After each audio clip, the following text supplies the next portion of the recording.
சிதம்பரம் ஏன் தயங்குற? வா.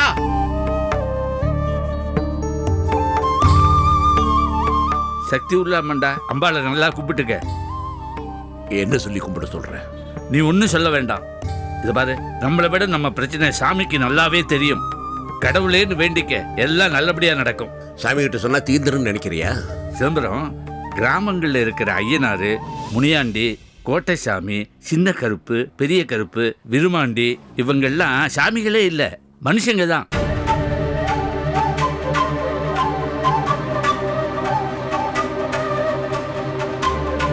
ஊருக்காக தங்க உயிரை கொடுத்த மனுஷ சாமிங்க. மனுஷனா இருந்து சாமி ஆனாங்களா, இல்ல சாமி அனுப்பின மனுஷங்களா, அதுவும் இல்ல சாமியே மனுஷனா பிறந்ததான்னு அப்படின்னு நாம ஆராய்ச்சி பண்ண வேண்டாம். தீராத குறையெல்லாம் தீர்த்து வைக்கிறதும் சாமி தான். எல்லா பிரச்சனைகளையும் சாமி கிட்ட விட்டுட்டா யாரோ ஒரு மனுஷன் தான் தீர்த்து வைப்பான். கடவுளால அனுப்பப்படுற அப்படிப்பட்ட மனுஷன் தான் நம்ம பிரச்சனைகள் எல்லாத்தையும் தீர்த்து வைப்பான். அவனை நீ சாமியாவும் ஏத்துக்கலாம், இல்ல மனுஷனாவும் பார்க்கலாம்.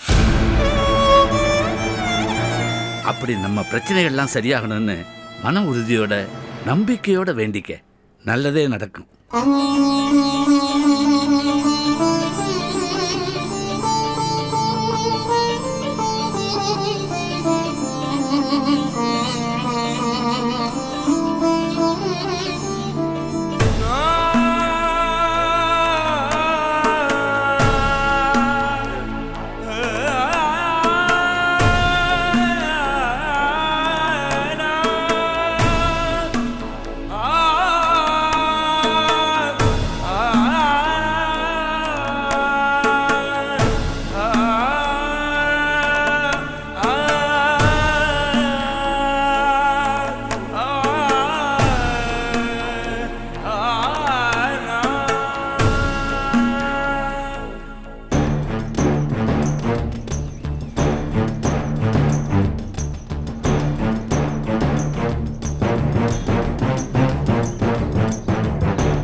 பாருங்க, என்னை பொறுத்த வரைக்கும் பாரதி எந்த தப்பு செய்யல.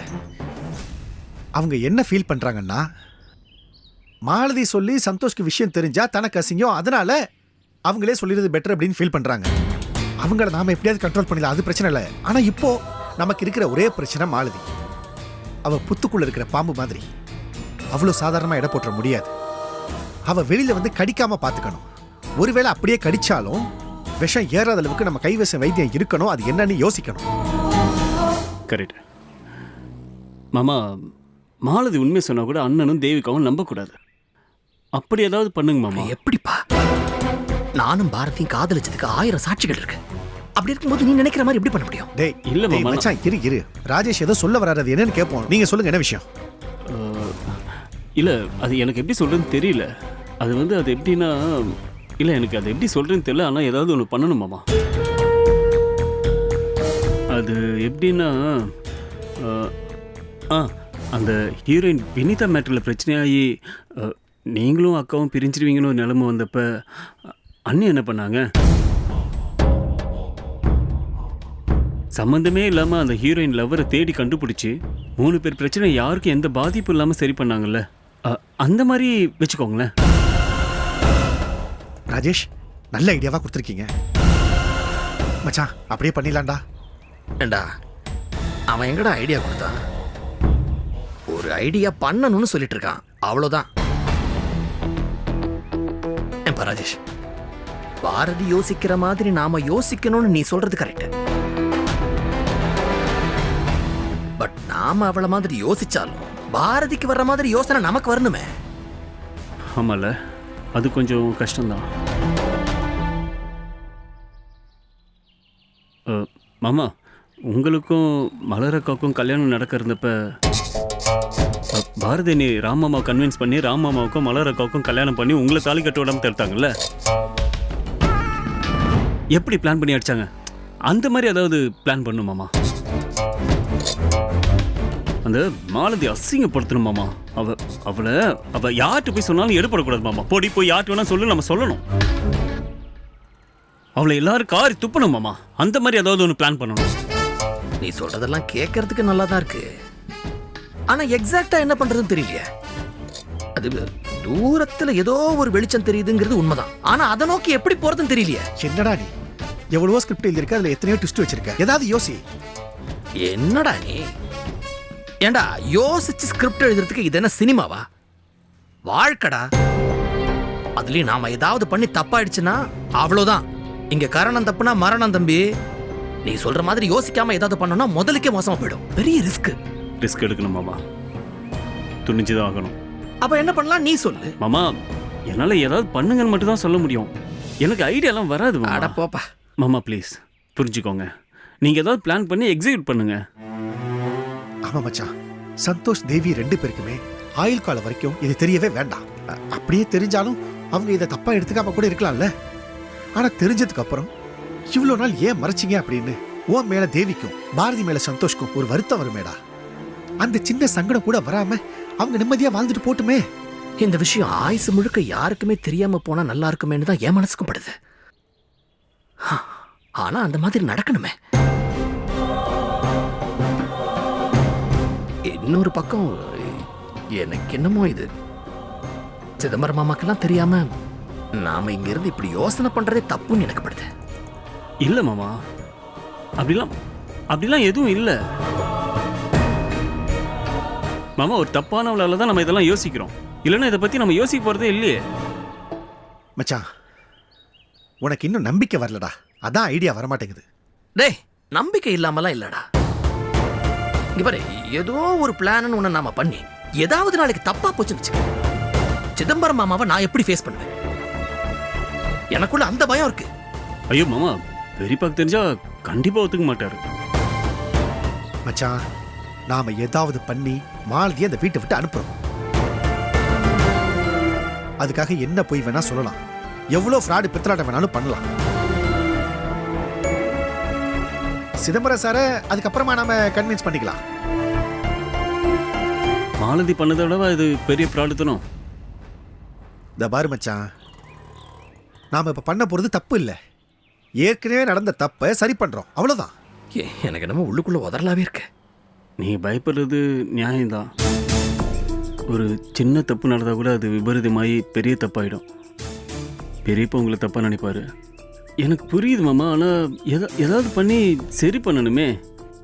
முக்கியமாக பெரியப்பாவுக்காக. பெரியப்பாவை பார்க்குறதுக்கே ரொம்ப கஷ்டமாக இருக்கு. அவர் சரியாக சாப்பிட்றது இல்லை, தூங்குறது இல்லை. பத்தாவதுக்கு அந்த நடராஜன் டார்ச்சர் வேறு. என்ன பண்ணுறது? நீங்கள் சொல்கிற மாதிரி இந்த ட்ராமாலாம் பெரியப்பாவுக்கு பிடிக்காது தான். ஆனால் பெரியப்பாவே ஓகே சொல்கிற மாதிரி ஏதாவது ஒரு சுச்சுவேஷனை கிரியேட் பண்ணணும் மாமா. சரி யோசிப்போம். கொஞ்சம் டைம் எடுத்துக்கிட்டு ஏதாவது பிளான் பண்ணுவோம். ஓகே மச்சான், நீ கன்வின்ஸ் ஆயிட்டல்ல, அப்போ மேட்டர் முடிஞ்ச மாதிரி தான். No tension. டேய் டேய் டேய் இருடா. என்ன பண்ண போறோம், எப்படி பண்ண போறோம், எங்க ஆரம்பிக்க போறோம், எங்க முடிக்க போறோம் எதுவுமே தெரியாம நின்னுட்டு இருக்கோம். நீ என்னமோ முடிஞ்ச மாதிரி பேசுற. எங்க முடிக்கிறதுன்னு எனக்கு தெரியும் மாமா. மாலதியை வீட்டை விட்டு வெளியில் அனுப்புறது தான் இதுக்கு எண்டு. இந்த பாருங்க ராஜேஷ், மல்லிகாவை நீங்க கல்யாணம் பண்ணிக்கிறது தான் இந்த பிளானோட எண்டு. மல்லிகாவை நான் கல்யாணம் பண்ணிக்கிறது எண்டு இல்லை, எங்கள் வாழ்க்கையோட ஸ்டார்டிங் பாயிண்ட் தான் மாலதிக்கு எண்டு.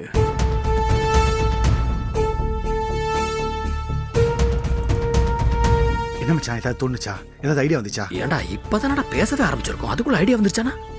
இரு கொஞ்சம் டைம் கொடு, என்ன பண்றதுன்னு யோசிக்கிறேன். ஏதாவது வழி கிடைக்கும். உங்களுக்கும் அது ஓகேன்னா அதை எக்ஸிக்யூட் பண்ணிடுவோம். மாமா கண்டிப்பாக உங்களால் முடியும், எனக்கு அந்த நம்பிக்கை இருக்கு. சிதம்பரம் மாமாக்காக நாம இதை செஞ்சுதாகணும். அந்த சதிகாரி மாலதி கிட்ட இருந்து நம்ம குடும்பத்தை காப்பாத்துறதுங்கிறது அவ்வளவு ஈஸி இல்ல. என்ன செய்ய போறோங்கிறது நமக்கு தெரியல, ஆனா நாம இதை சாதிச்சு காட்டணும்.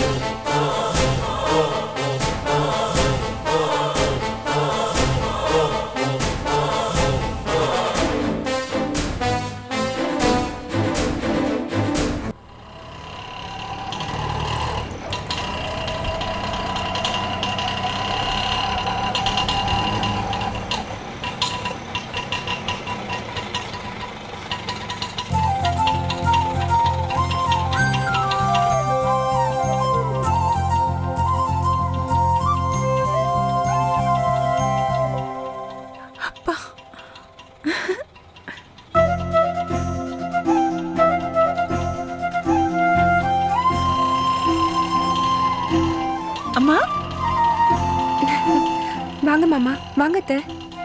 என்னப்பா சொல்லாம திடீர்னு வந்திருக்கீங்க? வரணும்னா வந்து தானே ஆகணும்.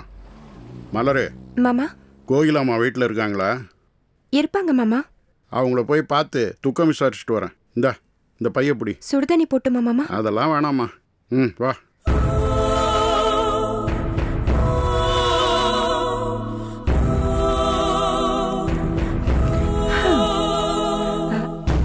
என்ன நீ என்ன யோசிக்கிறீங்க? எதுவுமே எடுக்காம வந்திருக்காங்க. மாமா அத்தை முகமே சரியில்லை. என்னவா இருக்கும்? அவங்க பஸ்ல வந்திருப்பாங்க, அதான் டயர்டா இருக்கும். இல்ல மல்லிகா, இது டயர்ட் இல்ல, வேற என்னமோ இருக்கு. அப்படியெல்லாம் இருக்காது, வாங்க.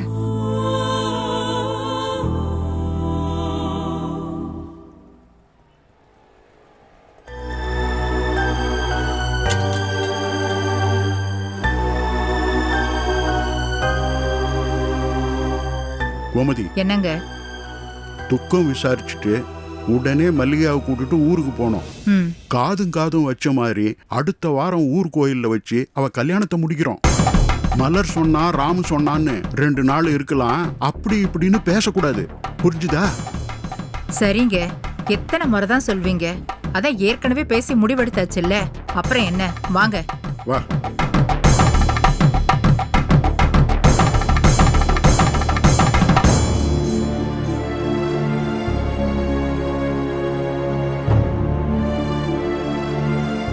கோகிலாமா, கோகிலாமா, வணக்கம்மா.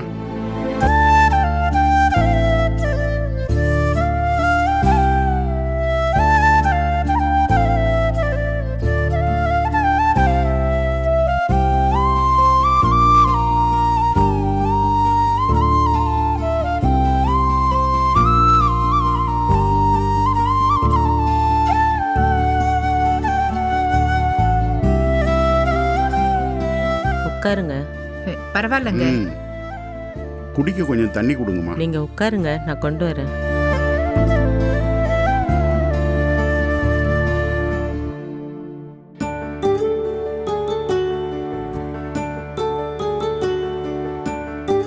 இந்தாங்க.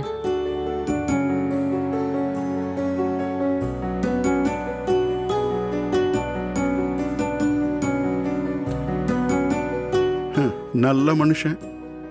இப்பெல்லாம் கடவுளை நல்ல மனுஷால தான் சீக்கிரமா கூப்பிட்டுக்கிறார். மனசை தேத்திக்குங்கம்மா. என்ன பண்றது, தாங்கித்தானே ஆகணும். இது இன்னொன்னு இருக்கே, ஏத்துக்கிட்டு தானே ஆகணும். மாறவா போகுது.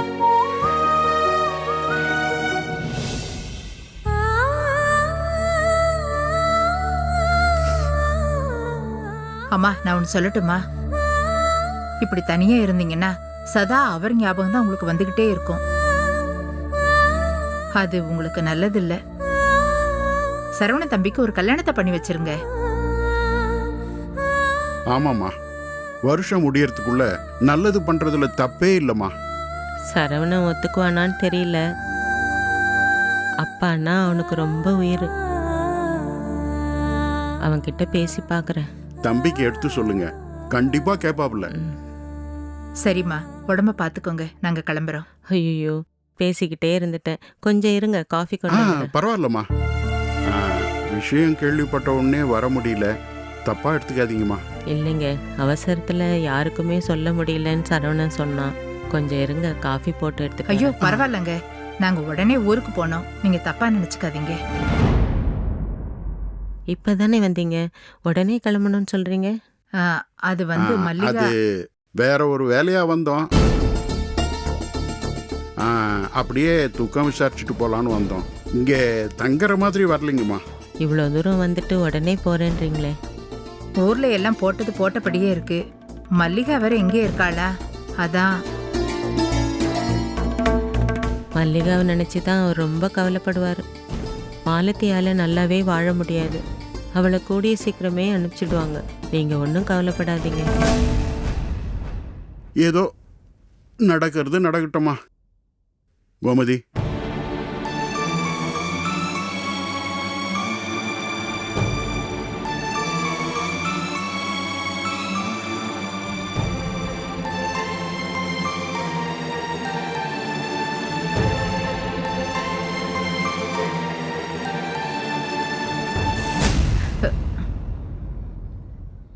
ஏண்டி அறிவு கட்டவள, உடனே ஊருக்கு போறோன்னு அவங்க கிட்ட சொல்ல சொன்னா? பேச்சு வாக்குல வந்துருச்சு. பேச்சு வாக்குல வந்தது, காத்து வாக்குல வந்ததுலாம் சொல்லாத. ஆமா, ஏண்டி தேவையில்லாம எதுக்குடி அவங்க கிட்ட மல்லிகா பேச்சு எடுத்த? இத பாருங்க, யோசிச்செல்லாம் எனக்கு பேச தெரியாது. என்ன பண்ண சொல்றீங்க? இந்த பார், மல்லிகா கிட்டயும் மலர்கிட்டயும் இதே மாதிரி உளறி வச்ச உன்னை கொன்னே புண்டுண்டி. ஊமையா இருக்கேன், போதுமா? போதும். ஊருக்கு போற வரைக்கும் நீ ஊமையாவே இருந்து தொலை. ஊருக்கு போற வரைக்கும் ஒரு வார்த்தை பேச மாட்டேன். உன்னை வந்து தொலைடி.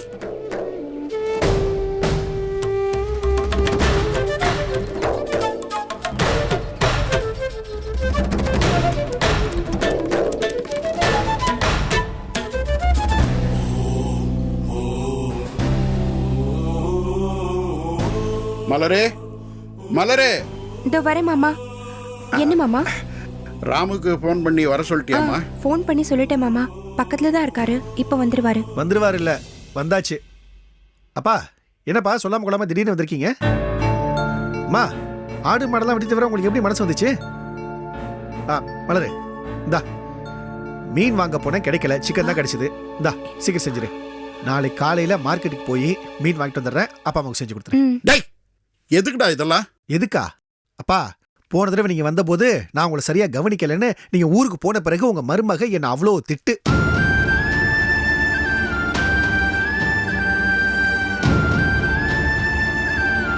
நாளைக்கு மட்டும் மீன் கிடைக்கலன்னு வச்சுக்கோங்க, கடலுக்குள்ளே இறங்கி நான் மீன் பிடிச்சு கொண்டு வந்துருவேன்.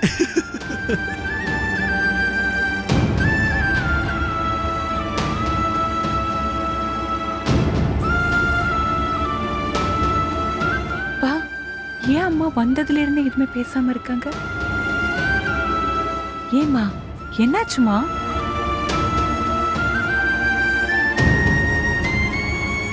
என்னாச்சு அத்தை? பல்லு வலியா? இல்ல. அவளை விடுமா. மலரே, நீ அவசர அவசரமா சமைக்க வேணாம். நாங்க உடனே கிளம்புறோம். 6 அமர சமைச்சு திருப்தியா நீங்க சாப்பிடுங்க. அடுத்த முறை வரும்போது நாங்க சாப்பிட்றோம். ஏன்பா, எதுக்கு உடனே கிளம்பணும்? மல்லிகா, போறப்படி ஊருக்கு போனோம். ஊருக்கா? நேரத்துல புறப்பட்டாதான் இருட்டுறதுக்குள்ள ஊர் போய் சேரலாம். மல்லிகாவை எதுக்குப்பா கூப்பிடுறீங்க? இங்க இருந்து என்னடா பண்ண போறா? உங்க அம்மா ஒத்தாளா அங்க இருந்து கஷ்டப்பட்டுட்டு இருக்கிறா. அதான் மல்லிகாவை கூட்டு போலான்னு வந்திருக்கேன். இல்லப்பா, அவ இங்கே இருக்கட்டும். நீங்களும் அம்மாவும் கூட ஒரு 10 நாள் இங்கே இருந்து ரெஸ்ட் எடுங்க. அதான் அறுப்பு வேலை, வயல் வேலை எல்லாம் முடிஞ்சிருச்சு இல்ல? ஆமாப்பா. ஏய், என்னடி பாத்துட்டு இருக்க? போய் சமையல் வேலை. அதெல்லாம் வேணாம்டா, நாங்க உடனே புறப்படுறோம். மல்லிகா, புறப்படு.